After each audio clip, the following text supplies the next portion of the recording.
ঘটনার সূত্রপাত মাস দুয়েক আগে। অসুস্থ সঙ্গীত শিল্পী মান্না দের ভাইপো তড়িৎ দের বিরুদ্ধে গিরিশ পার্ক থানায় অভিযোগ দায়ের করেন মান্না দেরই জামাই জ্ঞানরঞ্জন দেব।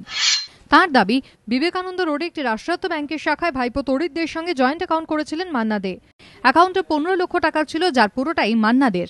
লকারে আরও প্রায় 15 লক্ষ টাকার গয়না এবং মান্না দের একটি হাতঘড়ি ছিল।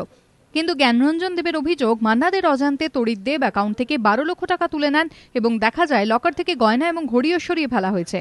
যদিও এই অভিযোগ অস্বীকার করেন তড়িৎ দেব। এরপর গিরিশ পার্ক থানার বিরুদ্ধে নিষ্ক্রিয়তার অভিযোগ তুলে কলকাতা হাইকোর্টে মামলা দায়ের করেন মান্না দে। তার অভিযোগ, পুলিশ টাকা ফেরতের জন্য কোনো ব্যবস্থা নেয়নি। মঙ্গলবার বিচারপতি সঞ্জীব বন্দ্যোপাধ্যায়ের এজলাসে সেই মামলার শুনানি হয়।